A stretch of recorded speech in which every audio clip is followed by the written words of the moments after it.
కుక్క ఒక కుక్క ఒకటి అక్కడికి వచ్చింది. మహాభారతానికి ఒక గమ్మత్తు ఉంది. కుక్క పాత్రతో ప్రారంభం, చిట్ట చివర మళ్ళీ ఓ కుక్క, మధ్యలో మహాభారతాన్ని మలుపు తిప్పింది ఓ కుక్క. అసలు మహాభారతాన్ని అంతటినీ మలుపు తిప్పేసింది ఓ కుక్కే. ఏకలవ్యుడు కుక్క నోట్లో 6 బాణాలు కొట్టుండకపోతే భారతం ఓలా ఉండుండేది. కాబట్టి ఆ కుక్కే భారతాన్ని అంత తిప్పింది. అదో విచిత్రం, కుక్క పాత్రకి భారతానికి అంత దగ్గర. రామాయణంలో కుక్క మాంసం గురించి ఎక్కువ ప్రస్తావన చేయబడుతుంది. విశ్వామిత్రుడికి కోపం వస్తే చాలు, అస్తమానం శమాంసం యథాహార ముష్టికాహ నామ నిర్ఘృణాహ అంటుంటాడు. కుక్క మాంసం తినేవాళ్ళే బతకండి అంటుంటాడు. కాబట్టి అక్కడికి ఒక కుక్క వచ్చింది. కుక్కకి ఒక లక్షణం ఉంటుంది. కుక్క ఇంట్లో ఉండకూడదు అని అనరు. కుక్క ఉండవచ్చు ఇంట్లో, కానీ కుక్క రాజద్వారం దాటి లోపలికి కానీ వచ్చిందనుకోండి, దేవతలు మీ ఇంట పూజాగృహంలో ఉన్నటువంటి దేవతలు ఆ రోజు ఉపవాసం ఉండిపోతారు, అన్నం తినరు. దేవతలు ఉపవాసం ఉండిపోయినటువంటి శోభ యజమానిని కట్టి కొడుపుతుంది, ఎప్పుడో అప్పుడు బాధిస్తుంది. అది జాతక చక్రం చూస్తే దొరికేదేం కాదు, ఆ ఉపాసన బలం ఉన్న వాళ్ళకి తెలుస్తుంది. ఎందుచేత అంటే శృంగగిరికి పీఠాధిపత్యం వహించారు చంద్రశేఖర భారతీ స్వామి వారు. ఆయన దగ్గరికి ఒకప్పుడు ఒక ఆయన వెళ్ళాడు. వెళ్ళి దిగులుగా కూర్చున్నాడు. ఆయన మాట్లాడుతూ ఏమలా కూర్చున్నావు, ఏం చేస్తుంటావు అన్నారు. నేను రోజు సాలగ్రామాలను ఆరాధన చేస్తాను. ఆయన అన్నారు, మీ ఇంట ఉన్నటువంటి సాలగ్రామాల్లో ఒక సాలగ్రామాన్ని మీ నాన్నగారు జీవించి ఉన్నంత కాలం వేరుగా పూజ చేసి దానికి చాలా పెద్ద నైవేద్యం పెడుతుండేవారు. మీ నాన్నగారు శరీరం విడిచిపెట్టిన తర్వాత ఆ సాలగ్రామానికి వేరు పూజ నువ్వు చేస్తున్నావా కొడుగ్గా? ఈయనేం చెప్పలేదు ఆయనకి, అదేనే దివ్య దృష్టి అని మనం చేసింది. అంటే ఆయన అన్నాడు, నిజమే, మీరు ఎలా గ్రహించారో నాకు తెలియదు. మా నాన్నగారు ఒక సాలగ్రామాన్ని ప్రత్యేకంగా పూజ చేసేవారు, మిగిలిన వాటితో కలపకుండా పూజ చేసి దానికి వేరే పెద్ద నైవేద్యం పెడుతుండేవారు. మా నాన్నగారు చనిపోయిన తర్వాత నేను ఆ సాలగ్రామాన్ని మిగిలిన సాలగ్రామాలతో కలిపేశాను. అన్నింటికీ కలిపి కాసి నీళ్లు పోసి పూజ చేసేసి అన్నిటికీ కలిపి నైవేద్యం పెడుతున్నాను. అంటే చంద్రశేఖర భారతీ స్వామి వారు అన్నారు, అందుకే నువ్వు ఇబ్బందిలో ఉన్నావు. ఆ సాలగ్రామము అది నృసింహ సాలగ్రామం, దాన్ని మిగిలిన వాటితో కలిపి పూజ చేయడానికి వీల్లేదు. దాన్ని వేరుగా పూజ చెయ్యాలి, దానికి వేరుగా మహానైవేద్యం ఎక్కువ పెట్టాలి, దాని ఆకలి ఎక్కువ. నువ్వు అలా పెట్టని కారణం చేత నీ ఇంటి పూజామందిరంలో ఆకలితో ఉండిపోయిన నృసింహసాల గ్రామం యొక్క వ్యధ నిన్ను కట్టి కుడుపుతోంది, అందుకు బాధపడుతున్నావు.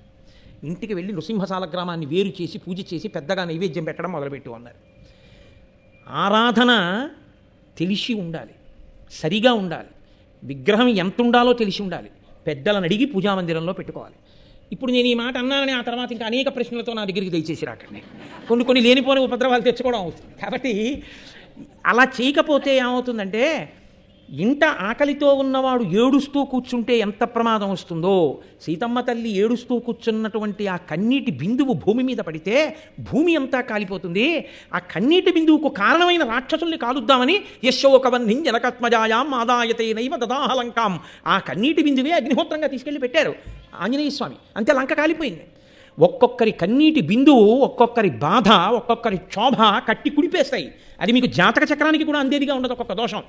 అటువంటి దోషాన్ని పట్టగలిగిన వాళ్ళు మళ్ళీ ఒక మహాత్ముడైనటువంటి వాడు మాత్రమే తన అంతర్దృష్టి చేత తెలుసుకోగలుగుతాడు. అది అందరికీ సాధ్యం కాదు. అటువంటి మహాత్ములు అంత తేలిగ్గా అన్ని వేళలా లభ్యమై మన గురించి మాట్లాడడానికి అవకాశం ఉండవచ్చు, ఉండకపోవచ్చు. కాబట్టి చేసే పని జాగ్రత్తగా చేయవలసి ఉంటుంది. కాబట్టి మహాభారతంలో ఒక కుక్క గురించి ప్రస్తావన చేశారు అంటే అంత తేలికగా మీరు స్వీకరించకూడదు. కుక్క పరమ పవిత్రమైన ప్రాంగణమునందు ప్రవేశించరాదు. అది మీ పెంపుడు కుక్కవచ్చు, కానీ మీరు భారతం వినడానికి రావచ్చేమో, దానికి వాకింగ్ అయిపోతుంది కదా అని దాన్ని పట్టుకుని గుళ్ళోకి మాత్రం రాదు. అది దోషభూయిష్టం. దాన్ని పట్టుకుని జనులు తిరగని ప్రదేశంలో తిరగాలి. అంతేకాని అబ్బే ఏం చేయదండి, అబ్బే ఏం చేయ, మీకు తెలుసు పక్కన వెళ్తున్న వాడికి, వాడిని ఎప్పుడో కరిచింది, వాడు అలాగే వెనకాల ఉంటాడు. అవతల ఏదో వెళ్ళవలసిన వేళ అయిపోతున్నా దీని పక్క నుంచి ఎడితే కరుస్తుందేమో అని చెప్పుకోలేక నలుగురిలో దాని వెనకాతలే మెల్లగా పెడుతుంటాడు భయపడి. అయితే పక్క సందులోకి పోతాడు పనున్నా లేకపోయినా. ఈ రోడ్డు మీద తిప్పడం ఏంటి, ఎవరూ లేని చోట తిప్పాలి అలాంటి దాన్ని తీసుకెళ్తే. కాబట్టి సరే, ఇప్పుడు మళ్ళీ నేను ఆ సివిక్ సెన్స్ అన్న దాని గురించి ఏం మాట్లాడతాను, అది వేరే విషయం. కాబట్టి కుక్క వచ్చిన ఆ యజ్ఞ ప్రాంగణంలోకి, అది దేవశుని, దేవతల కుక్క. దేవతల కుక్క అయినా అది కుక్క కదండి. కాబట్టి యజ్ఞశాల ప్రవేశం అది చేస్తుందేమో, యజ్ఞభూమి అందరి తిరుగాడితే అపవిత్రమవుతుందన్న భావన చేత ఎంతవరకు ఏది పవిత్రమో అంతవరకు పవిత్రం, ఏది దాటి వెళ్ళకూడదో అది దాటి వెళ్ళకూడదు. మా ఇంటి ముందు పోలేనండి, నేను డబ్బు కట్టి వేయించుకున్న పోలేనండి, నాకు పోల్ మీద ఫ్యూజ్ వేయడం వచ్చండి, నేను ఇంట్లో ఫ్యూజులు అస్తమానం వేస్తుంటానండి, ఎక్కి వేస్తానంటే పోల్ ఎక్కడానికి నిన్ను అనుమతిస్తారా? ఇది నువ్వు పెట్టుకున్న రూలు, నువ్వు డబ్బిచ్చి వేయించుకున్న పోల్ మీద ఎక్కడానికి నీకే అధికారం లేకపోతే వేదంలో చెప్పిన విషయాన్ని ప్రశ్నించే అధికారం నీకెక్కడుంది? కాబట్టి ఈశ్వర నిర్ణయమే, ఆయనే సృజించాడు సర్వభూతములను. కానీ జ్ఞానం వేరు, ఆచారం వేరు, అనుష్ఠానం వేరు. కాబట్టి ఇప్పుడు ఆ కుక్క యజ్ఞశాలా ప్రాంగణంలోకి వచ్చింది అన్నది బహుశా కారణమై ఉండి ఉండవచ్చు. ఈ జనమేజయుని యొక్క తమ్ముళ్ళు వాళ్ళు సాక్షాత్ క్షత్రియులు, రాజకుమారులు, గొప్ప పరాక్రమం ఉన్నవాళ్ళు. శృతసేనుడు, ఉగ్రసేనుడు, భీమసేనుడు అని ముగ్గురు పేర్లు. బహుశా వాళ్ళ వంశంలో పూర్వం ఉన్న వాళ్ళ పేరు భీమసేనుడి పేరు కూడా పెట్టుకుని ఉన్నారులా ఉంది. వీళ్ళు ముగ్గురు కలిసి అది ఆ దేవతల యొక్క కుక్క అయినటువంటి సరమ అనబడేటటువంటి ఆడకుక్క యొక్క కొడుకు, ఓ చిన్ని కుక్క లేదా కుక్క పిల్ల, మగ కుక్క పిల్ల అనొచ్చేమో, సారమీయము దాని పేరు. దాన్ని కొట్టారు, ముగ్గురు కలిసి కొట్టి తరిమారు. తరిమితే అది ఏడుస్తూ వెళ్ళిపోయింది వాళ్ళ అమ్మ దగ్గరికి. కుక్క పిల్లలు ఏడుస్తూ కుయ్యలాడుతూ తల్లి దగ్గరికి వెళ్ళవండి. అలాగే అది దేవశుని దగ్గరికి వెళ్ళింది, దేవతల కుక్క దగ్గరికి వెళ్ళింది. వెళ్ళి అది వాళ్ళతో చెప్పింది, అమ్మా నేనేమి యజ్ఞశాలలోకి వెళ్ళలేదమ్మా, ఏమిటి జరుగుతోంది అని అక్కడ నిలబడి ఇలా చూస్తున్నాను. జనమేజయుడు యొక్క ముగ్గురు తమ్ముళ్ళు వచ్చి నన్ను తరిమి తరిమి కొట్టారమ్మా, నా ఒళ్ళంతా హోనమైపోయిందమ్మా అని ఏడిచి. ఇప్పుడు ఆ దేవశుని శరమ బయలుదేరి వచ్చింది. ఈలోగా యజ్ఞం పూర్తయిపోయింది. ఆయన కూర్చుని ఉన్నాడు జనమేజయుడు. శరమ తిన్నగా ఆయన దగ్గరికి వెళ్ళింది. వెళ్ళి ఆవిడంది, క్షితినాథ కడు అకరుణాన్వితులై నీ తమ్ములు అతి వివేక దూరుల్ మతి తలపక నా పుత్రకు అతిబాలకు అనపరాధు నడిచిరి పిలుచన్. ఎంత గొప్పగా మాట్లాడిందో చూడండి. అభియోగ పత్రము అంటారు. అటువంటి అభియోగ పత్రాన్ని ముందు ప్రవేశపెట్టింది ఆవిడంది, క్షితినాథ ఓ భూమిని పరిపాలించేవాడా, కాబట్టి నువ్వు న్యాయం చెప్పవలసి ఉంటుంది. కడు అకరుణాన్వితులై దయలేని వారై నీ తమ్ములు అతి వివేక దూరుల్, వివేకమునకు దూరంగా బతుకుతున్నటువంటి నీ తమ్ముళ్ళు మతి తలపక ఆలోచించకుండా నా పుత్రకు అతిబాలకు, నా కొడుకు చాలా చిన్నవాడు, చిన్ని కుక్క, అనపరాధు అదేం దోషం చేయలేదు, అది యాగశాల దగ్గరికి రాలేదు, అది ఎవరిని ముట్టుకోలేదు, దూరం నుంచి అలా నిలబడి చూసింది. అలా చూసిన కారణానికి వాళ్ళు వచ్చి ముగ్గురు కలిసి నీ తమ్ముళ్ళు దాన్ని వెంటాడి కొట్టారు. అది దెబ్బలతో బాధపడుతూ నా దగ్గరికి వచ్చింది. రాజా, నేను నీతో ఒక విషయం చెప్పి వెళ్ళిపోదామని వచ్చాను. నీ తమ్ముళ్ళు కొట్టారని కానీ, నీ తమ్ముళ్ళని శిక్షించమని కానీ నేను అడగదలుచుకోలేదు. నేను ఒక్క మాట చెప్తాను విను. తగునిది తగదని ఎదలో వగవక సాధులకు పెదవారలకెగ్గుల్ ముగిచేయు దుర్వినీతులకు అనినిమిత్తాగమంబులైన భయంబుల్. ఎంత గొప్ప మాట చెప్పేసిందో చూడండి. తగునిది తగదని ఎదలో వగవక, ఈ పని చెయ్యొచ్చు ఈ పని చెయ్యకూడదు అని మనసులో ఆలోచన చెయ్యకుండా సాధులకు, భగవంతుణ్ణి నమ్ముకుని బ్రతికేటటువంటి సాధుపురుషుల దగ్గర, పేదవారల బలహీనులైనటువంటి వారి దగ్గర ఎగ్గుల్ముగి చేయు దుర్వినీతులకు, వాళ్ళు ఏం చేస్తారులే అని భగవద్భక్తి కలిగినటువంటి వాడు ఓర్చుకుంటాడు. ఆయనే మారతాళ్లే అని క్షమిస్తాడు. క్షమించాడు కదా అని ఆయన మీద తిరగబడినా, బలహీనుడు కదా ఏం చేస్తాడులే అని వాళ్ళ జోలికెళ్ళినా ఒక ఫలితం ఉంటుంది రాజా. ఏమిటో తెలుసా ఫలితం? అనిమిత్తాగంబులైన భయంబుల్, కారణము లేని భయం కలుగుతుంది. ఎంత పెద్ద మాట చూశారండి. కారణం ఉండదు భయానికి. అంటే ఏదో ఒక కారణం మీకు అగుపించింది అనుకోండి, మీరు భయపడతారు. అయ్యి బాబోయ్ ఇప్పుడు ఇలా చేస్తే ఏమైనా అవుతుందేమో అనుకుంటారు.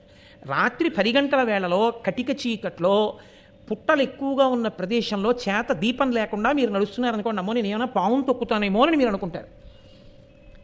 పట్టపగలు 11 గంటల వేళ భానుగుడి జంక్షన్లో ఉన్న అపార్ట్మెంట్ 3rd ఫ్లోర్ మెట్ల మీద త్రాచుపా ఉంటుందని మీరు ఊహిస్తారా? ఉంటుంది అని మీరు ఊహకు కూడా అందుతుందా? 30 ఏళ్ల నుంచి అక్కడ కాపురం చేస్తున్నారు, ఆఫీస్కి వెళ్ళిపోయే హడావిల్లో మీరు మెట్లు దిగుతున్నారు, పరిగెడుతున్న త్రాచుపాము మీద కాలేశారు. ఎక్కడి నుంచి వచ్చింది ఈ పాము? కారణం తెలియదు. ఎలా వచ్చింది అని మీరు అడిగారు అనుకోండి, అందరూ ఏమంటారో తెలుసండి, అదేంటండి ఇక్కడికి పాము ఎలా వచ్చిందండి అసలు, అయిపోయి త్రాచుపాము రావడం ఏంటండి అసలు, ఎప్పుడు 30 ఏళ్ల నుంచి ఉంటున్నా ఇక్కడ పాము, బురద పాము చూడలేదు ఎప్పుడు, ఇక్కడ త్రాచుపాము ఏంటండి, పైగా 2nd ఫ్లోర్ మెట్ల వరకు రావడం ఏంటి, ఇంతమంది ఇప్పుడే కదా తిరుగుతున్నాం, ఎలా వచ్చిందండి అసలు అంటారా అనరా? ఇప్పుడు కారణం మీరు ఊహించగలరా ప్రమాదమునకు? ఎవరిని అడిగినా ఏమంటారంటే, అరే చాలా ఆశ్చర్యంగా ఉందండి అనేవాడే కానీ కారణాన్ని చెప్పలేడు. ఇది ఎలా వచ్చిందో తెలుసా? ఇదిగో వెనక చేసిన కర్మకి ఫలితం ఆ పాము రూపంలో వచ్చేసింది. కారణం మనకు దొరకకుండా వస్తుంది సుమా, గ్రహించుకో రాజా. వెళ్ళిపోయింది కుక్క. రాజు పురోహితుడిని వెతుక్కుంటూ వెళ్ళిపోయాడు అన్నారు వ్యాస భగవానుడు నన్నయ్య భట్టు. ఇది బాహ్యంలో వింటే ఏంటండి ఏదో అర్థమైనట్టు ఉంది, అర్థం కానట్టు ఉంది, ఏమిటో ఏదో పట్టి పట్టక దొరికి దొరకక చిక్కి చిక్కక అలా ఉన్నట్టుంది ఏమిటండి అనిపిస్తుంది. దానినే ఉత్కంఠ అంటారు. ఉత్కంఠ అంటే ఉత్ ఇలా కంఠాన్ని పైకెత్తి చూస్తున్నాడు అనుకోండి, అంటే దాని మీద అనురక్తి ఏర్పడింది అని గుర్తు. 100 మంది అలా గుండ్రంగా నించున్నారు అనుకోండి, నేను వెళ్ళిపోవచ్చు ఆ మోటార్ సైకిల్ మీద ఒకసారి ఆపి స్టాండ్ వేసి ఇలా వచ్చి పొడుగ్గా ఉన్నవాడు కాదు, అలా చూడగానే ఏం కనపడదు, కాళ్ళు ఇలా ఇలా ఎత్తి ఎత్తి చూస్తుంటాడు, ఉత్కంఠ. అంటే ఏమైందో తెలుసుకోవాలని. మహాభారత ప్రారంభంలో వ్యాసభగవానుడు నన్నయ్య గారు ఒక మనుష్యేతర పాత్రని ప్రవేశపెట్టారు. మనుష్యుడు కాదు, శునకం. ఉత్కంఠ, కంఠం ఇలా ఎత్తి చూసేటట్టుగా మనలో ఒక రకమైనటువంటి ఉత్సాహాన్ని, తెలుసుకోవాలనేటటువంటి జిజ్ఞాసని పెంచారు. ఈ ఎత్తిన కంఠం ఎప్పటి వరకు ఉంచాలని వాళ్ళ ఉద్దేశం అంటే 18వ పర్వం పూర్తయ్యే వరకు. అప్పటికి నీకు ధర్మం బాగా అర్థమైపోతుంది. అంటే నా ఉద్దేశం ఇలా ఉండిపోమ్మని కాదు, 18 పర్వాలు ఎక్కడ దొరుకుతాయండి అని అర్జెంటుగా కొనుక్కొని చదవడం మొదలు పెట్టేసుకుంటారు కాదు. అది రచనా వైచిత్రి. అది జాతిని ధర్మం వైపు నడిపించాలనేటటువంటి ఋషి యొక్క ఆర్తి. దానికి రుణపడ్డాం మనం ఋషికి. తండ్రి తాపత్రయపడ్డట్టు తాపత్రయపడతారు వాళ్ళు, లేకపోతే వాళ్ళ కర్మ, వాళ్ళకి ఎందుకు వచ్చినా కూడా ఇవన్నీ చెప్పడం. ఇందులో ఆంతర్యం ఏమిటో తెలుసా అండి? కుక్క సాధుప్రాణి, తనంత తానుగా ఏం మీద పడిపోయి కరిచేసేటటువంటి ప్రాణి కాదు. యజమానిని నమ్ముతుంది. మీరు దాని దగ్గరికి వెళ్ళి ప్రేమతో నిలబడ్డారు అని దానికి అర్థమైతే అది తోక ఊపి సంకేతిస్తుంది. లోకంలో కొన్ని ప్రాణులు మీ పట్ల ప్రేమతో ఉన్నాయో ప్రేమతో లేవో మీకు ఎప్పుడూ అర్థం కాదు.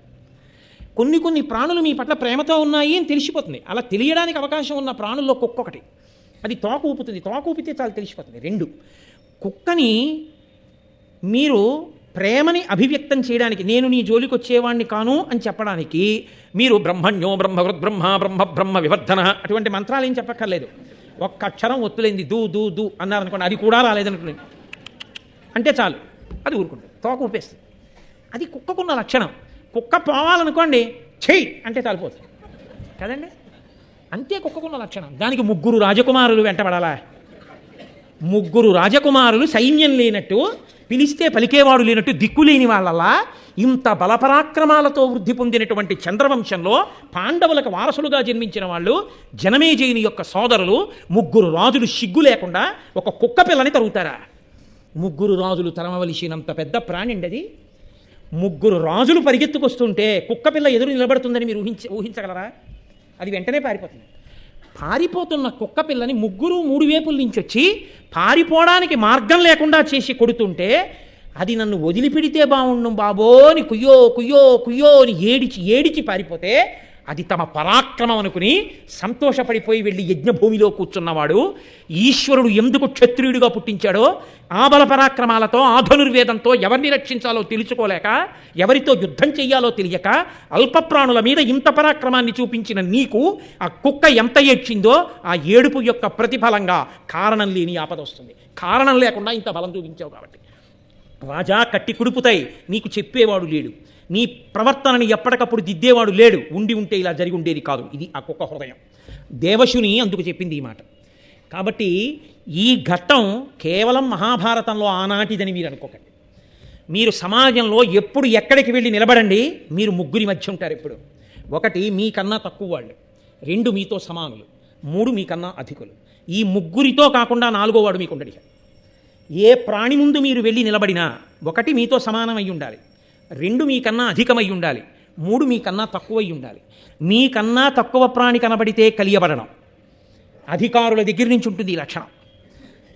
ఆయన పాపం ఎక్కువగా మాట్లాడేవాడు కాదు, చెప్పిన పని చేసుకుపోతాడు. అంటే ఊళ్ళో పని అంతా ఆయనకు అప్పచెప్తాడు.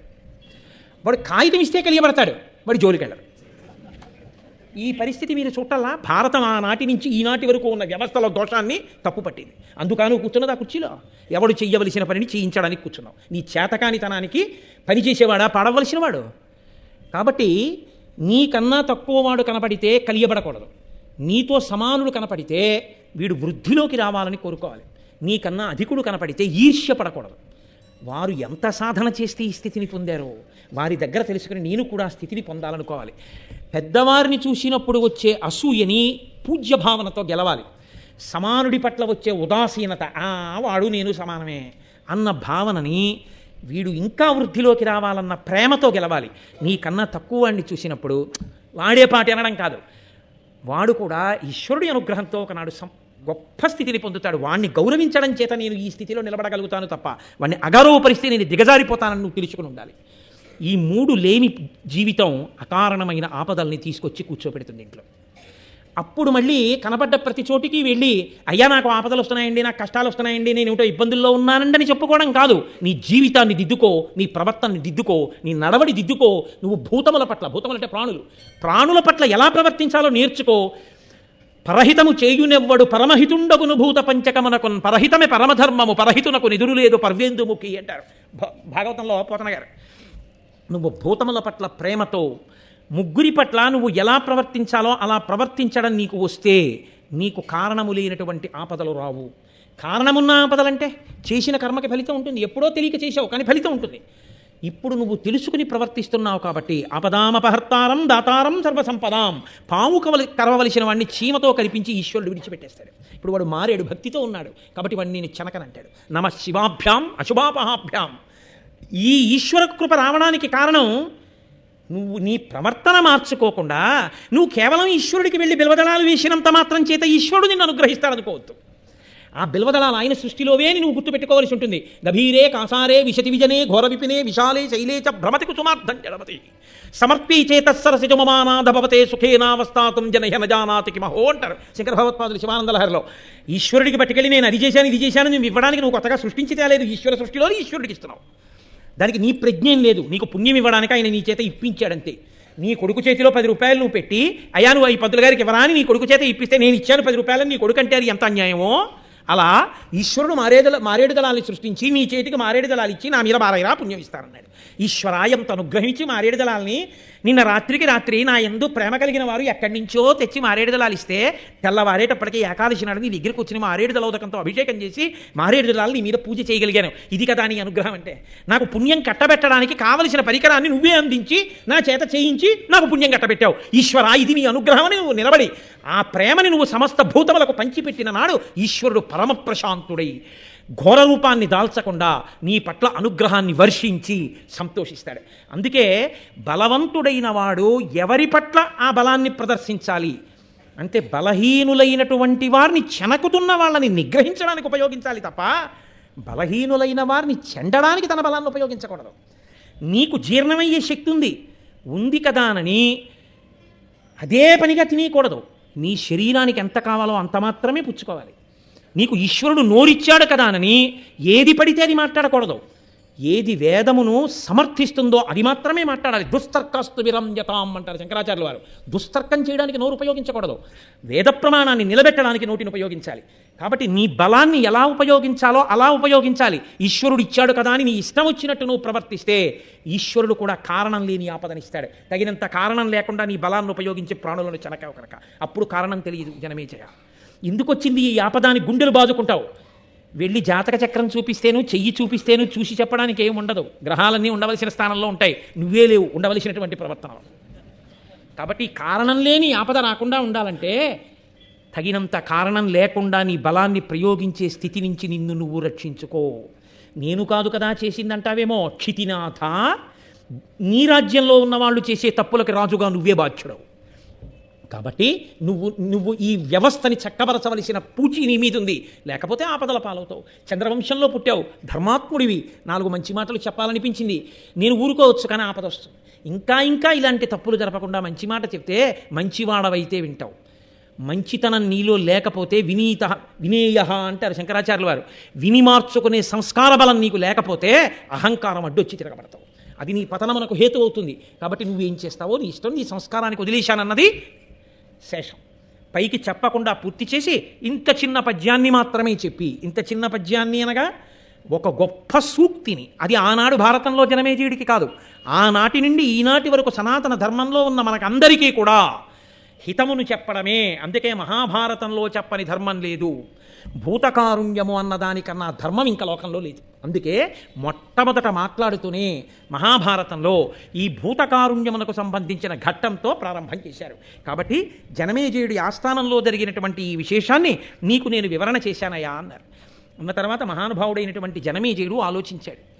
ఆయన వెంటనే పురోహితుణ్ణి అన్వేషిస్తూ బయలుదేరాడు. ఈ పురోహితుణ్ణి అన్వేషిస్తూ బయలుదేరడము అన్న ఘట్టం ఒక్క భారతంలో ఇక్కడే కాదు, పాండవులతో ఒకానొకప్పుడు మీకు ఆదిపర్వంలోనే ఒక చోట వస్తున్నప్పుడు నేను పూర్తిగా వివరణ చేస్తాను. ఒక గంధర్వుడు చెప్తాడు, మీకు పురోహితుడు లేని కారణం చేత ఇలా ఇబ్బందులు కలుగుతున్నాయి, పురోహితుణ్ణి ఎంచుకోండి అంటాడు. కాబట్టి జనమేజయుడు వెంటనే పురోహితుడిని నిర్ణయించుకోవడానికి బయలుదేరాడు. పురోహితుడు అన్న మాటకు అర్థం ఏమిటో తెలుసా అండి? పురము యొక్క హితమును కోరువాడు. రాజు ప్రజా సంక్షేమాన్ని కోరి తన భుజబలంతో రక్షిస్తాడు. పురోహితుడు రాజును ఆశ్రయించిన వాళ్ళు తప్పులు చేయకుండా ఆ తప్పుల ఫలితంగా రాజుకి ఆపద, రాజు ఆపద రూపం పేరుతో ప్రజలకు ఆపద రాకుండా ఎప్పటికప్పుడు రాజు యొక్క రక్షణ కోరి రాజు యొక్క నడవడిని పరిశీలించి ఎప్పటికప్పుడు కారణం చెప్తూ మార్గం చెప్తూ జరగరాని దోషములు జరిగితే రాజు వరకు కూడా తేకుండా ప్రాయశ్చిత్త కర్మలు ఆచరించి తాను గొప్ప భక్తుడై నిరంతరము ఈశ్వరుణ్ణి ధ్యానం చేస్తూ అగ్నిహోత్రంలో హవిస్సులిస్తూ హోమకార్యం చేస్తూ పురమ యొక్క హితము కొరకు తన తపస్సుని ధారపోసి ఆ అక్షతలు పట్టుకుని వచ్చి లోకా సమస్తా సుఖినోభవంతు అంటూ సింహాసనం మీద కూర్చున్న రాజు యొక్క తల మీద అక్షతలు వేసి పెడుతూ ఉంటాడు. అటువంటి పురోహితుడు ఎక్కడున్నాడో ఆ పురోహితుడు ఉన్న చోట రాజుకి తెలిసి కాని తెలియక కాని చిన్న చిన్న అపరాధములు జరిగినా అవి సద్దుకుని విజయం కలుగుతుంది. అది పురోహితుని యొక్క గొప్పతనం. అందుకే పురోహితుడు లేకుండా ఉండరు. కుటుంబమే కాదు, ఆ సాంప్రదాయం రాచరికం దగ్గర నుంచే కాదు, ఇంటి పురోహితుడు అంటారు. ఆయన సత్యనారాయణ వ్రతం చేయిస్తేనే ఆయనకి పంచలు చాప పెట్టక్కర్లేదు. పండక్కి బట్టలు కొనుక్కున్నప్పుడు ఇంటి పురోహితుడికి కూడా ఓ పంచలు చాప కొని పట్టుకెళ్ళి ఆయనకి ఇచ్చి ఒక నమస్కారం చేస్తారు.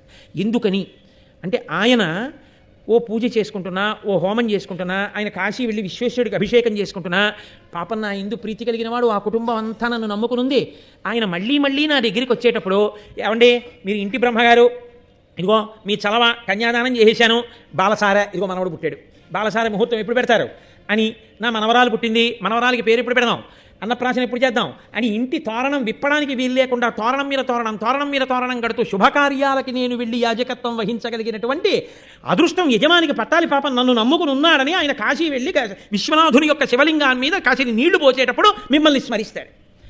ఆయన మిమ్మల్ని స్మరించాడు కాబట్టి ఆ కారణం చేత మీరు చేస్తున్న చిన్న చితకా దోషాలుంటే సర్దుకుంటాయి పురోహితుడు ఉంటే. అందుకని ఇంటి పురోహితుడు, ఇంటి చాకలి అని దేవతాంశ సంభూతులు వాళ్ళందరూ. చాకలి స్పృశిస్తే చాలు దోషం పోతుంది. కాబట్టి వారిని గౌరవిస్తారు శాస్త్రంలో. ఏ శుభకార్యం జరిగినా వారిని పిలిచి, ఓ నైవేద్యాలు పెడితే వారిని పిలిచి చక్కగా ప్రసాదం ఇచ్చి బట్టలు పెట్టి ఎంతో మర్యాదగా ప్రవర్తిస్తారు. అందరినీ కూడగలుపుని తీసుకెళ్ళగలిగినటువంటి స్థితిని దేవాలయ వ్యవస్థగా ఆవిష్కరించింది సనాతన ధర్మం. కాబట్టి ఒక పురోహితుడిని వెతుక్కోవాలి. నేను యజ్ఞం చేస్తూ కూర్చున్నాను, యజ్ఞశాలలో ఇది జరిగింది, శరమ వచ్చి చెప్పే వరకు నాకు తెలియలేదు. ఇలాంటివి జరగకుండా ఉండాలి అంటే నా చాటున కూడా సరి అయిన మాటలు చెప్పి కాపాడగలిగిన ఒక పురోహితుడు కావాలి. ఇప్పుడు పురోహితుడిని వెతుక్కోవడానికి ఏ మంత్రినో పిలిచి ఓ పురోహితుడిని చూడండి అని పంపించలేదు, తాను బయలుదేరాడు. ఒక మర్యాద అని ఒక మాట ఉంటుంది. మీరు చూడండి, సభకి ఆధ్యక్షము అని ఒక మాట ఉంటుంది. ఆధ్యక్షం వహించేటటువంటి వ్యక్తి సభలో పెద్దరికాన్ని వహిస్తాడు. ఆయన్ని మాత్రమే మనం ఆహ్వానిస్తాం, మిగిలిన వాళ్ళని ఆహ్వానిస్తాం. ఈనాటి సభకి ఫలానా వారిని అధ్యక్షత వహించవలసిందిగా కోరుతున్నాం, వారికి ఫలానా వారు పూలదండ వేస్తారు. మిగిలిన వాళ్ళని పిలిచి మిగిలిన సభా కార్యక్రమాన్ని అధ్యక్షుల వారు నడిపిస్తారు. వీరు అధ్యక్షం వహిస్తారు అని చెప్పి వారిని కూర్చోబెట్టి మీరు వెళ్ళిపోయి అన్నీ మీరే జరిగేస్తుంటే, మీరే పిలిచేస్తుంటే, మీరే మాట్లాడేస్తుంటే ఈయనెందుకు? అలా నామమాత్రావశిష్టంగా కూర్చోబెట్టరు సనాతన ధర్మంలో. ఆయన సభని నడిపిస్తాడు. ఆయన ఎవరెంతసేపు మాట్లాడాలో చెప్తాడు. ఆయన సభ పూర్తయిపోయిందని ప్రకటిస్తాడు. అధ్యక్షుడు సభని పూర్తయిపోయిందని ప్రకటించాడంటే ఆ సభ పూర్తయిపోయిందని గుర్తు. సభాధ్యక్షుడు ఉండేది ఎందుకు అంటే తాను మాట్లాడడానికి కాదు, ఎవరు ఎంత మాట్లాడాలో చెప్పి సభని నడిపించడానికి. కాబట్టి మీరు ఆ భారతంలో ఎదర చూస్తారు, సభాధ్యక్ష పదవి గురించి ఎంత గొప్పగా మాట్లాడతారో మీరు చూద్దురు. కానీ నిజంగా అందుకే అన్నారు భారతంలో లేని ధర్మం ఎక్కడుంది, భారతం సమస్త ధర్మముల సమాహారము. కనుక ఇప్పుడు ఆయన పురోహితుడిని వెతుక్కుంటూ తానే బయలుదేరాడు.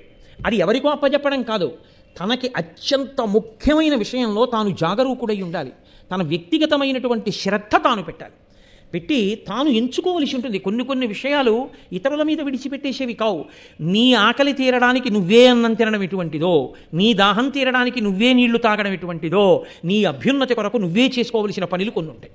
10 మందితో కలిసి చేసేవి కొన్ని, నువ్వు ఒక్కడివే చేయవలసినవి కొన్ని. ఈశ్వరుడి పల్లకీ పట్టేటప్పుడు 10 మందితో కలిసి పట్టు, మంచిది. నేను ఒక్కడనే పడతానని 4 వైపులో ఉన్నటువంటివి నువ్వు ఒక్కడివే పట్టుకోకూడదు, 10 మందిని కలిసి పట్టుకోమని పట్టుకోవాలి. నీకు ఆకలిస్తే వాళ్ళందరూ తిన్నాక నేను తింటానని వేళ్ళు విరవకూడదు, నువ్వు తినాలి, లేకపోతే నీ ఆకలి తీరదు. నీ ఆకలి తీరేటప్పుడు నువ్వన్నం తినాలి. ఈశ్వర సేవ చేసేటప్పుడు 10 మందితో కలిసి చెయ్యాలి. ఏది ఎక్కడ ఎలా చెయ్యాలో ధర్మం అలాగే చెయ్యాలి. కాబట్టి నీ ఆకలి తీరడానికి నువ్వన్నం తినడం ఎంత ముఖ్యమో నీ ఇంటి పురోహితుడిని ఎంచుకోవడం విషయంలో కూడా నువ్వు అంత శ్రద్ధ చూపించాలి.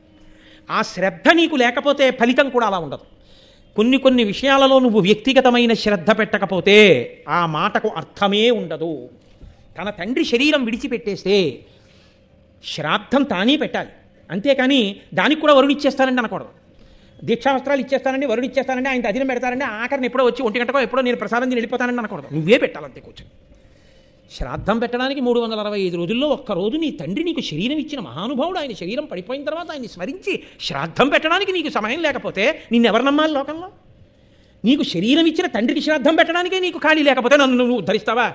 నీ తండ్రినే ఉద్ధరించని వాడివి, నీ తండ్రి మీదే గౌరవం లేని వాడివి, 9 నెలలు కడుపులో పెట్టుకుని అన్ని వికారములు పొంది, అన్ని బాధలు పొంది, మృత్యు సదృశమైన వేదన పొంది, ప్రసవించి పాలిచ్చి పెంచి పెద్ద చేసి నీ కోసం నోములు పట్టి వ్రతములు పట్టి ఉపవాసాలు చేసి పెంచి పెద్ద చేసిన అమ్మకి తద్దినం పెట్టని నువ్వు మిత్రుడన్న పేరుతో నన్ను ఆదరిస్తావా? నిన్ను నేను నమ్మనా? ఎలా నమ్మను? అందుకే కొన్ని వాడు చేస్తున్నాడంటేనే వాడిని నమ్మవలసి ఉంటుంది. వాడు చెయ్యట్లేదు అంటే వాడిని నమ్మడం సాధ్యమయ్యే విషయం కాదు. నేను క్షమింపబడతాను కాక సనాతన ధర్మం నమ్మిన వాడిగా నేను అలాగే మాట్లాడతాను. కాబట్టి జనమేజయుడు పురోహితుణ్ణి వరించమని ఎవరినో పంపించకూడదు, తాను వెళ్ళాలి. కాబట్టి ఇప్పుడు ఆయనే బయలుదేరాడు. ఏమి నేర్చుకుంటున్నాం భారతంలో మనం? అన్ని పనులు అస్తమానం అందరికీ అప్పచెప్పేవి కావయా, కొన్ని నువ్వు చేసుకోవాల్సి ఉంటుంది. గురువుగారి పెట్టి శిష్యులు పట్టుకోవచ్చేమో, గురువుగారి పంచవాళ్ళు పట్టుకోవచ్చేమో, గురువుగారు మీ వదిలి స్నానం ఏం చేస్తాను లేండి అనకూడదు. గురువుగారు స్నానం చేయాలి కదండి. సా శ్రద్ధ కదితా సిద్భి యా వస్తూపలభ్యతే అంటారు శంకర భగవత్పాదులు శ్రద్ధ అన్న మాటకు వ్యాఖ్యానం చేస్తూ. శాస్త్రస్య గురువాక్యస్య సత్యబుద్ధ్యావధారణ. శాస్త్రము గురువు చెప్పినవేవో అవి సత్యమని నమ్మినవాడు ఎవడున్నాడో వాడే శ్రద్ధ కలిగిన వాడు, వాడికి అన్నీ లభిస్తాయి. అంతేగాని ఉత్తినాయన అలా చెప్తుంటారండి అన్నవాడికి శ్రద్ధ ఎక్కడ ఉంటుంది? కాబట్టి అది శ్రద్ధ కాదు. కనుక జనమేజయుడే పురోహితుణ్ణి వరించడానికి బయలుదేరాడు. ఈ మాట మీరు విన్నప్పుడు మనం ఒక విషయాన్ని గమనించవలసి ఉంటుంది అని మీరు తెలుసుకోవలసి ఉంటుంది. మన ఇంట్లో మన పిల్లని కన్యాదానం చేసేటప్పుడు మహాసంకల్పం అని ఒకటి చెప్తారు. ఆ మహాసంకల్పం చెప్పేటప్పుడు మాట్లాడకూడదు కన్యాదాత మాట్లాడితే ఆ మహాసంకల్పం వల్ల వచ్చే ఫలితం పోతుంది. అందుకే పెళ్లి చేసేటప్పుడు వేదిక మీద ఎక్కువ మందిని కూర్చోపెట్టవద్దు అని చెప్తారు. కారణం అదే. ఎందుకని అంటే నిష్కారణంగా లేక పుట్టిన ఒక్క పిల్ల, ఆ పిల్ల వల్ల తాను 7 తరాలు తరించాలి. ఇప్పుడు అంత గొప్ప వేదిక, ఆ వేదిక దాని మీద ఎందుకు అందరూ? నిజాయితీతో మీరు ప్రసన్నమైన హృదయంతో ఆలోచిస్తే 84 ఏళ్ళు వచ్చాయి, మోకాళ్ళు వంగవు, కూర్చోలేరు, మంచిదే, నేను కాదంటలేదు. ఎదురుగుండా కుర్చీ వేసి కూర్చోండి. వేదిక మీద ఎందుకు కుర్చీ? అక్కడ సర్వమంగళాదేవతని పెట్టి పూజ చేస్తున్నారు, మీరు చెప్పులతో వేదిక ఎక్కితే దానికి ఏమిటి ఫలితం? ఆ కన్యాదాత ఏమైపోవాలి? శ్రద్ధ ఎక్కడ ఎలా ఉండాలో అలా ఉంటేనే శ్రద్ధ, లేనిది శ్రద్ధ కాదు, తంతు అంతే. మీకు ఇంత పెద్ద ఫలితాన్ని ఇక్కడి నుంచి మినపగింజలను పేర్చుకుంటూ సూర్యమండలానికి పోతే ఎన్ని మినపగింజలు ఉంటాయో అన్ని వేల సంవత్సరములు నేను సూర్యమండలమునందుండేను కాక ఇంత ఫలితాన్ని ఇప్పుడు కన్యాదానం చేయిస్తున్నవాడు బ్రహ్మస్థానంలో కూర్చున్న బ్రహ్మగారు. నీకు ఊళ్ళో ప్రతి పనికి మాలిన వాడిని పిలవడానికి కారెక్కి వెళ్ళి పిలుచుకొస్తావా? బ్రహ్మస్థానంలో ఉన్నవాడిని పిలవడానికి మాత్రం ఫోన్ చేసి అయ్యా మీరు పెళ్ళికి వచ్చేస్తారు కదా 7ంటికి వచ్చేయండి అంటావా? ఏమిటి శ్రద్ధ నీది? నువ్వు వెళ్ళాలి. నువ్వు వెళ్ళి వారికి వస్త్రం పట్టుకెళ్ళి వారికి ఇచ్చి నమస్కరించి అయ్యా ఇలా పిల్లల్ని కన్యాదానం చేద్దాం అనుకుంటున్నాను, మీరు మా ఇంటి బ్రహ్మ, మీరు దగ్గరుండి ఈ కార్యాన్నంతటినీ శుభప్రదంగా నడిపించాలి, చక్కగా నన్ను అభ్యున్నతి పదంలో నిలబెట్టండి. కన్యాదానం చేయడం వల్ల నేను దశ పూర్వేషాం దశాపరేషాం 10 తరాల ముందు 10 తరాల తర్వాత తరిస్తారు. అపురూపమైనటువంటి అవకాశం ఉన్నదొక్క పిల్ల. ఆ కన్యాదానం దాటితే చేయడానికి అధికారం లేదు. కాబట్టి నాతో మర్యాదగా కన్యాదానం చేయించండి అని వేడుకోవలసింది ముందెవరిని? బ్రహ్మస్థానంలో కూర్చున్న వాళ్ళని. 56 మాటలు మగపెళ్లి వారింటికి వెళ్ళడానికి నీకు ఖాళీ ఉంది, అయిందానికి కాందానికి మాట్లాడడానికి నేను మన్నింపబడదును కాక. నీకు బ్రహ్మస్థానంలో ఉన్నవాడిని వెళ్ళి వరించి నమస్కరించి రావడానికి నీకు ఖాళీ లేదా? రామాయణం చదవండి, వశిష్ఠుడైతే ఎలా వరించాడు? మహాభారతం చూడండి, జనమేజయుడైతే పురోహితుడిని ఎలా వరించాడో.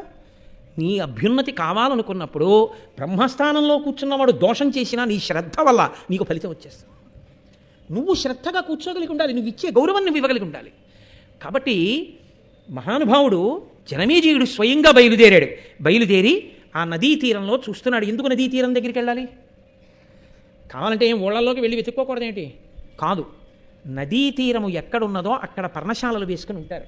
ఎందుకని అంటే తెల్లవారుజామునే వెళ్ళి ఆ నదిలో స్నానం చేసుకుని, మధ్యాహ్నం వెళ్ళి స్నానం చేసి సంధ్యావందనం చేసుకుని, సాయంకాలం వెళ్ళి స్నానం చేసి సంధ్యావందనం చేసుకుని, 1కి 10 మార్లు ఆ పవిత్ర నది యందు స్నానం చేస్తూ సంకల్పం చెప్పుకుని చక్కగా వచ్చి కూర్చుని, నీరు ఎక్కడ ఉంటుందో అక్కడే ధర్మకార్యాచరణ సాధ్యం అవుతుంది.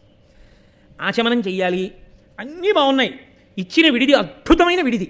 బయట నుంచి మినరల్ వాటర్ బాటిల్ తెచ్చుకుంటేనే నీళ్ళు ఒక్కటే దొరకవు, స్నానం కూడా ఉండదు. ఎందుకది?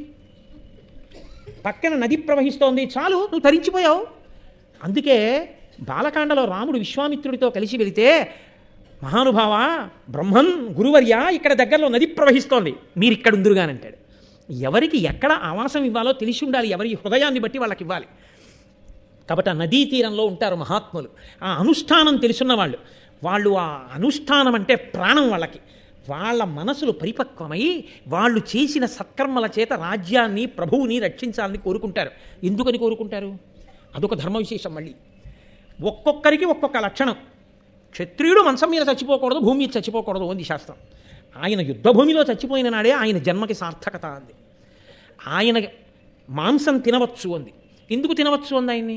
ఆయనకి బలం ఉండాలి. ఆయనకి బలం ఎందుకు ఉండాలి? నేను భారతం కాలం నాటి విశేషాలను మీకు వివరణ చేస్తున్నాను.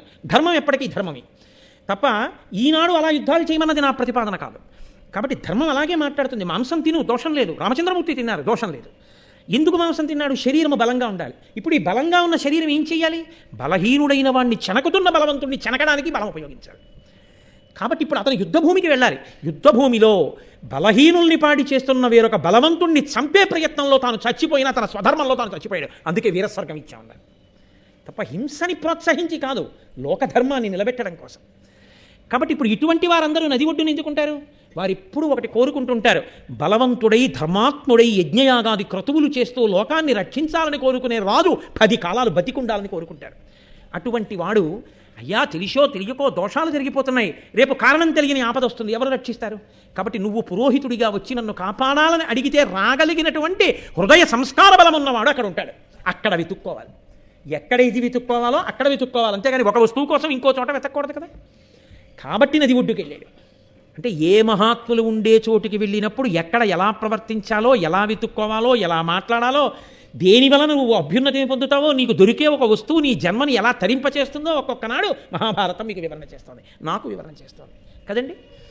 ఇలా మహాభారతం ఎప్పటికయ్యే నాదిపరం ఒకటైనా. కాబట్టి సరే, ఎప్పుడైతే ఏమి ఏకశబ్ద సమ్యజ్ఞాత సృష్టప్రయుక్త స్వర్గే లోకే కామదుద్భవతి, ఒక్క మాట సంతోషంగా చెప్పుకున్నది సమస్త కామ్యములను వర్షిస్తుంది. ఆయన అక్కడ ఉండేటటువంటి మునిపల్లె అంటే అక్కడ ఎవ్వరూ కూడా సౌకర్యముతో పెద్ద భోగములతో కూడినటువంటి ప్రాంగణములను కట్టుకున్నవారు ఉండరు. అంటే రక్షణ వ్యవస్థ ధీటుగా ఏర్పాటు చేసుకున్నవారు ఉండరు. వైదికముగా ఉంటాయి అక్కడ ఉన్నవి. వైదికముగా అంటే మీరు ఒక్కటే గుర్తుపెట్టుకోవాల్సి ఉంటుంది. ఇప్పట్లో మీకు వెంటనే అర్థమైపోవాలి అంటే ఆర్సీసీతో స్ట్రక్చర్స్ లాంటివి ఉండవు అని మీరు గుర్తుపెట్టుకోవాలి.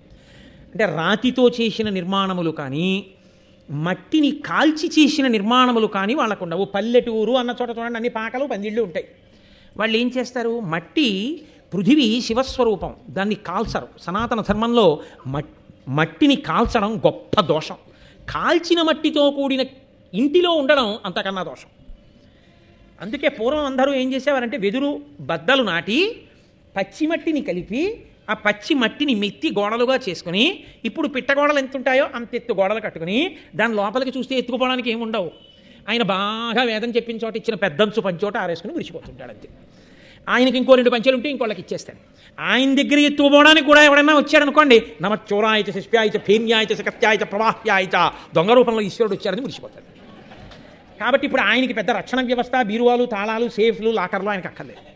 ఓ దండెం మడిబట్ట, పెరట్లో నదీ స్నానం, ఇంట్లో వెదురుతో చేయబడినటువంటి ఒక పూజామందిరం, దాని మీద ఈశ్వరుడు, ఆయనకి 4 కుండలు, వాటిలో నీళ్లు, ఓ ఆవు, దాని పాలు, పెరుగు, నెయ్యి. అంత ఆ అరణ్యంలో ఉండేటటువంటి వాళ్ళు వచ్చి ఆయనకి నమస్కారం చేసి పంతులు గారు అభిషేకం చేసుకోండి అని ఇచ్చిన తేనె, దొరికిన 2 పళ్ళు, గుండె నిండా ఈశ్వరుడు. వాళ్ళు సంతోషంగా పిట్టగోడంత ఎత్తుమట్టి, దాని మీద వెదురు కర్రలు, పైన ఆకులతో ఆచ్ఛాదన, చుట్టూ దేవుడి యొక్క మూర్తులు, అదంతా చక్కగా సున్నంతో పెట్టినటువంటి అందమైన ముగ్గులు, ఇంటి ముందంతా కూడా ముగ్గులు, చుట్టూ కట్టిన తోరణాలు. ఎంత అందంగా ఉందో! వింటుంటే మనం అలా ఉంటే బాగుండేమో అనిపిస్తుంది కదా. కాబట్టి మునిపల్లె అంటే వాళ్ళు అటువంటి వైదిక జీవనమునందున్నవారు. అంటే చదువుకోవడం ఒకటి, చేసేదొకటి కానివారు, చదువుకున్నదేదో అలాగే జీవిస్తున్నవారు కాదు. అటువంటి వారు అనుష్ఠానమునందున్నవారు, అనుష్ఠాన పర్యంతమునందు ధర్మము కలిగిన వారు. కాబట్టి రాజుని రక్షించడం కోసం తన యొక్క మంత్రశక్తిని ధారబొయ్యగలిగినటువంటి ఉదారుడు, పురము యొక్క హితమును కోరగలిగిన వాడిని అక్కడ వెతుకుతున్నాడు ఆయన మునిపల్లెలో. వెతకగా శృతశ్రవసుడు అనబడేటటువంటి ఒక వృద్ధ బ్రాహ్మణుడు ఆయనకి లభించాడు. ఆయన కుమారుడు ఉన్నాడు, ఆయన పేరు సోమశ్రవసుడు. కుమారుడు దిట్ట, మంచి బలం ఉన్నవాడు, గొప్ప తపస్వి. తండ్రి కాడని కాదు, కానీ తండ్రి కన్నా గొప్పవాడు కొడుకు. ఇది ఒక గమ్మత్తు. ఎప్పుడూ కూడా తండ్రి కోరుకునేది ఏంటంటే పుత్రాదిచ్చేత్ ప్రాజయం, కొడుకు చేతిలో ఓడిపోవాలని. కొడుకు చేతిలో ఓడిపోవడం అంటే 60 ఏళ్ళు వచ్చిన తర్వాత నాన్నగారిని తోసేసే కొడుకు పుట్టాలని కాదు. నాన్నగారికి ఎన్ని తెలుసో అంతకన్నా తెలుసున్నవాడై ఉండాలని. తెలిసి ఉండడం అంటే నాన్నగారికి చేసిన మోసాల కన్నా తెలిసిన మోసాలు తెలిసినవాడని కాదు, నాన్నగారికి తెలిసిన వైదిక ధర్మం కన్నా ధర్మం తెలిసినవాడని. మళ్ళీ ఇంకొక కోణంలో అన్వయం చేసి అటువంటి కొడుకు నాకు పుట్టాడని పొంగిపోవడాలు అవి ఉండకూడదు. కాబట్టి అటువంటి కొడుకుని కని మురిసిపోతున్నవాడు లోకహితము కొరకు దానము చేయగలిగినవాడు, అప్పగించగలిగినవాడు, అటువంటి హృదయం ఉన్నవాడు వీళ్ళు. అది ఆ వంశం. అంత గొప్ప తండ్రి కొడుకులు. ఇప్పుడు కొడుకు దగ్గరికి వెళ్ళి అడగకూడదు, తండ్రి దగ్గరికి వెళ్ళి అడగాలి. నీవు ఏదైనా గట్టిగా మాట్లాడినా మెల్లిగా మాట్లాడినా పెద్దవాళ్ళతో మాట్లాడాలి, పిల్లల జోలికి వెళ్ళకూడదు. కాబట్టి కొడుకుని అడిగేటప్పుడు ఆయన నెల్లి అడిగేస్తే మా నాన్నగారిని నెల్లి అడిగిన తర్వాత ఇంకా ఒప్పుకోడైన. రామచంద్రమూర్తికి ఆ శివధనస్సు భంగం చేయగానే జనక మహారాజు గారు గబగబా స్వర్ణకలశం పట్టుకుని వచ్చేసాడు నీళ్లు. కన్యాదానం చేసేస్తానయ్యా, సీతమ్మని ఇచ్చేస్తాను, శివధనస్సు భంగం చేసావు కదా అన్నాడు. రాముడు అన్నాడు, నేను క్షత్రియుణ్ణి కాబట్టి శివధనుర్భంగం చేశాను. నువ్వు పిల్లనిస్తానంటే బుచ్చేసుకోవడానికి నేను శివధనుర్భంగం చేయలేదు. నువ్వు పిల్లనిస్తే ఏమవుతుంది? నాకు పత్ని అవుతుంది. నాకు పత్నిగా ఎవరుండాలో నిర్ణయించవలసింది నేను కాదు, నువ్వు కాదు, ఇచ్చేస్తే బుచ్చుకోవడానికి. లోకంలో అందరూ ఆవిడ్ని పత్నిగా పొందాలనుకున్నారు. రాముడు అన్నాడు, నాకు పత్నిగా ఎవరుండాలో నిర్ణయించవలసిన వాడు నా తండ్రి దశరథ మహారాజు. నేను ఇక్కడ ఉంటాను, మా నాన్నగారికి కబురు చెయ్యి, మా నాన్నగారికి చెప్పు నీ వంశం గురించి. మా నాన్నగారికి సంతోషం కలిగిందనుకో, వస్తారాయన. వచ్చి స్నాతకం చేసి రామా స్వీకరించు సీతని పత్నిగా అంటారు. మా నాన్నగారు అన్నారా, పాణిగ్రహణం చేస్తాను. మీ అందరూ చెప్పినా మా నాన్నగారు అనలేదా, నేను పుచ్చుకోను. తండ్రి ఎవరిని చెప్పాడో వాళ్ళని పత్నిగా స్వీకరిస్తాను. ఎందుకని? నన్ను చదివించినవాడు, నాకు విద్యాబుద్ధులు నేర్పించినవాడు, విశ్వామిత్రుడు వచ్చి అడిగితే ఏడిచినవాడు, కాళ్ళు పట్టుకున్నవాడు, నా మీద ఇంత ప్రేమ కలిగినవాడు, నాకు ఎవరు భార్యగా వస్తే నేను సంతోషిస్తానో తెలియనివాడా? నేనెందుకు స్వతంత్రించాలి? ఇవ్వడానికి నువ్వెవరు, పుచ్చుకోవడానికి నేనెవరు? మా నాన్నకు కబురు చేయి, మా నాన్నగారు ఒప్పుకుంటే నేను పుచ్చుకుంటానన్నాడు. ఎక్కడి ధర్మం అక్కడే. కాబట్టి ఆ పిల్లవాడి దగ్గరికి వెళ్ళి నువ్వు నాకు పురోహితుడిగా రా అనకూడదు. తండ్రి గారిని వెళ్ళి అడగాలయా, మీ అబ్బాయిని మాకు పురోహితుడిగా పంపండి అని. ఎంత ధర్మమో చూడండి, ఎంత గొప్పగా ఉంటుందో చూడండి. కాబట్టి ఇప్పుడు జనమేజయుడు వెళ్ళి శృతశ్రవసుణ్ణి అడిగాడు. కరుణించి ఇండు నాకున్ పురోహితుడుగాగా మీ సుపుత్రు పవిత్రున్ పరమ తపో నైష్టికు భాసుర యమ నియమాభిరాము సోమశ్రవసున్. యమనియమములనబడేటటువంటి గొప్ప అష్టాంగయోగం తెలుసున్నవాడు, ఇంద్రియములను నిగ్రహించినటువంటి వాడు, అపారమైనటువంటి తపస్సంపత్తి కలిగినటువంటి వాడు, పరమ నైష్ఠికమైనటువంటి జీవితాన్ని గడుపుతున్నవాడు, నియమములను పాటించగలిగినవాడు, నిత్య నైమిత్తిక కర్మలను నెరవేర్చేటటువంటి వాడు, వేద ప్రమాణమును పరిపూర్ణంగా నమ్మినవాడు, భగవద్భక్తి కలిగినవాడు, నిరంతర హోమ జపములను చేసేటటువంటి వాడు. అటువంటి మీ కుమారుడు మాకు పురోహితుడుగా వస్తే నా వంశం నిలబడుతుంది, నాకు రక్షణ కలుగుతుంది. నాకు రక్షణ కలిగితే నేను లోకానికి రక్షణ కల్పించగలుగుతాను. కాబట్టి నాకు రక్షణ ఇవ్వగలిగిన వాడు నీ కొడుకు. ఇది విశ్వాసం అంటే, ఇది మంత్రం మీద నమ్మకం అంటే, ఇది వేదం మీద నమ్మకం అంటే. కాబట్టి నాకు నీ కొడుకుని కరుణించి అనుగ్రహించవలసింది. ఈ లోకంలో ఎవరు ఏదైనా ఇస్తారు, కన్న కొడుకుని ఎవరిస్తారు?